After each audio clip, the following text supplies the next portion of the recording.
Je m'appelle Mamadou Karambiri, je suis né dans un pays africain appelé Burkina Faso, ex-Haute-Volta. Je suis né dans une famille musulmane très pratiquante et pendant des années, j'ai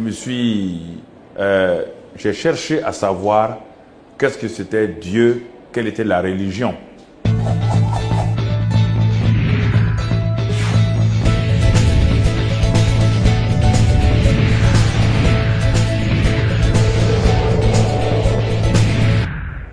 Et dans mon enfance, cette recherche m'a conduit simplement à fréquenter les églises catholiques de mon village. C'est là où j'ai appris pendant les messes de minuit, mais en cachette, sans que mes parents ne sachent, parce que mes parents étaient de très bons musulmans. Mon cœur d'enfant soupirait après la réalité de Dieu.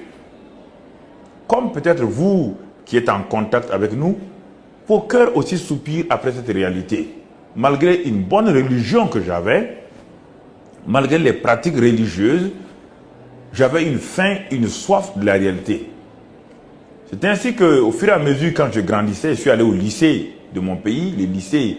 Et là, j'ai fait mes études avec un succès. J'étais aussi engagé dans l'équipe de handball et de basketball. Je faisais la musique. J'ai eu mon baccalauréat. Et après le baccalauréat, je me suis engagé, je suis allé à l'université. Et la belle vie a commencé à prendre le pas sur la pensée religieuse, la pensée spirituelle. C'est ainsi que je me suis trouvé en France en 1973 pour faire une licence en économétrie, les mathématiques et les statistiques appliquées à l'économie. Et dans cette ville où je suis venu étudier, dans le sud-ouest de la France, j'avais amené avec moi des gris-gris africains. Vous savez, en bon africain, j'avais mes gris-gris. Et je me disais, au cas où mon cerveau ne pourrait pas me permettre de réussir, j'allais faire appel aux gris-gris de mes ancêtres. Et ce mois de juin 1973 à Toulouse, pour les examens de fin d'année de licence, je suis entré dans la salle d'examen. Après avoir reçu les feuilles, donc les sujets d'économétrie, j'ai lu les sujets qui étaient abordables à mon point de vue. Et à un moment donné, je ne sais pas pourquoi, je le comprends maintenant, j'ai défié Dieu sans aucune raison. J'ai dit même si Dieu n'était pas content, moi j'allais traiter ce sujet et la semaine prochaine, je serai licencié S-économétrie. Croyez-moi, dès que j'ai dit ces paroles qui aujourd'hui sont offensantes pour Dieu, brusquement, une confusion mentale s'est imposée à moi. Et pendant 4 heures de temps, je n'ai pas compris ce qui m'arrivait. Et j'ai échoué lamentablement à ma session de juin 1973, à ma licence. Et les professeurs, les assistants me disaient, Mamadou, toi qui es un des meilleurs étudiants en économétrie, comment as-tu fait pour avoir 0,5 sur 20? Je ne comprenais rien. Je suis entré dans ma chambre d'étudiant et j'ai passé mon temps à pleurer. J'ai pleuré de toute mon âme. J'ai pleuré, j'étais humilié, j'étais bafoué dans ma personnalité, dans mon orgueil. Mais dans cette même période, des jeunes m'ont invité pour aller, des jeunes de l'Alliance biblique, le groupe biblique universitaire du moins. Ils m'ont invité plusieurs fois à l'église. J'avais refusé en leur disant que moi je suis musulman et que jamais je ne serai un chrétien. Après cet échec flagrant, cet échec qui m'a vraiment humilié, j'ai cherché à savoir où cette église se trouvait. Et quand enfin j'ai trouvé cette église, je suis entré dans le hall d'accueil, il n'y avait personne. J'ai vu tout juste une plaque où il était inscrit « Église évangélique des Assemblées de Dieu de France ». Ah, j'ai dit, mais c'est les protestants, moi je les connais, ils sont chez moi au Burkina Faso. Et j'étais découragé, j'étais déçu. Pour moi, j'étais à la recherche d'une secte. Et quand j'ai fait demi-tour dans cette véranda, dans ce hall pour aller, une voix a retenti à mon oreille. Et cette oreille, c'est dans mon cœur et dans mon oreille. Cette voix dit, si tu pars, c'est la dernière fois pour toi. Alors je me suis retourné, j'ai regardé avec peur, tremblement. J'ai dit, mais qui m'a parlé? il n'y avait personne autour de moi. Alors qu'est-ce que j'ai fait? J'ai refait demi-tour. Je suis allé pousser le portail de l'église et je me suis installé là. Et c'est ainsi que j'ai entendu l'évangile cet après-midi de juin 1973. Un évangile puissant qui a révélé toute ma vie, qui s'est imposé à moi avec amour, avec compassion, avec douceur. Maintenant, un évangile qui a opéré mon âme, qui a dévoilé mon péché, mais sans me condamner. Et cet après-midi, quand ce pasteur qui est à la retraite aujourd'hui à Saint-Raphaël m'a lancé un appel, qui veut recevoir Jésus-Christ, j'ai été propulsé littéralement de ma chaise et je suis allé devant.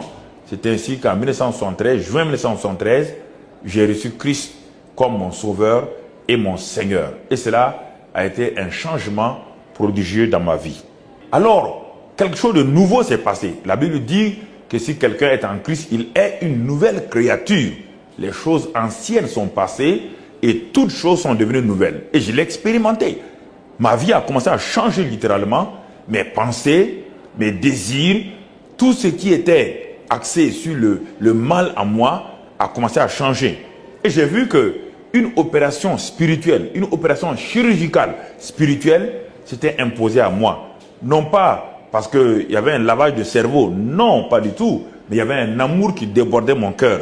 Et c'est ainsi que j'ai été rempli un jour, un soir, quand je priais dans ma chambre, j'ai été saisi par la présence du Saint-Esprit, de l'Esprit Saint, qui m'a rempli à déborder d'une paix, une paix qui surpasse toute intelligence.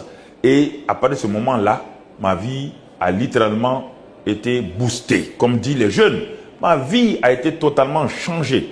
Et une puissance a commencé à se manifester à travers moi. La puissance divine, la puissance de la grâce, la puissance de l'amour de Dieu. J'ai commencé à témoigner. C'est ainsi qu'après, je suis rentré chez moi au pays. Et là, j'ai commencé à témoigner de la grâce et de l'amour de Dieu. Je suis issu d'une famille musulmane. C'est ainsi que mes frères ont commencé à se convertir. Ayant vu un changement qualitatif dans ma vie, ils me connaissaient avant, j'étais violent. Ils savaient que je ne tolérais pas vraiment qu'on s'oppose à moi. Et quand vous voyez ma taille, j'ai 1m95 et j'avais 95 kilos à l'époque, un homme carré. Alors, avec cela, les gens avaient peur de moi. Mais quand ils ont vu que le lion, le loup est devenu un agneau, c'était étonnant. À tel point que ma mère, un jour, après 7 à 8 années, sans avoir témoigné à ma mère de façon directe, elle s'est dit, mais pourquoi mon fils a changé? Elle est venue s'asseoir près de moi. Elle m'a dit, mon fils, depuis que tu es revenu de la France avec cette nouvelle religion, il y a eu un changement en toi. Même tes frères te respectent, tout le monde te respecte. Alors ma mère dit, je suis vieille, je suis assez âgée, je vais mourir. Elle m'a dit, mon fils, je vais connaître moi aussi ton Jésus. Vous voyez? Et j'ai amené ma propre mère à Jésus-Christ et la grâce de Dieu a continué à visiter ma famille. Et je me suis marié et la grâce de Dieu a commencé à se manifester dans ma famille avec mon épouse et nos enfants. Aujourd'hui, je vais de pays en pays pour annoncer la bonne nouvelle. Et vous qui êtes en contact avec nous maintenant, cette bonne nouvelle est pour vous aussi. Le Seigneur vous aime. La grâce de Dieu est pour vous. Elle n'est pas pour une catégorie d'hommes. Elle est pour vous. Et si vous l'acceptez aujourd'hui, Christ Jésus, car il est mort pour vous. La Bible dit, Dieu a tant aimé le monde qu'il a donné son Fils unique, afin que quiconque croit en lui, vous, il vous donne la vie éternelle. Il change votre vie. Je ne vous parle pas de changement de religion. Je vous parle d'un changement qualitatif de vie. Je vous parle de l'amour de Dieu. Je vous parle de la grâce de Dieu. Et cette grâce-là, maintenant même, là où vous êtes assis et vous regardez cette émission, alors la grâce de Dieu peut vous toucher. Si vous voulez vous prier avec moi,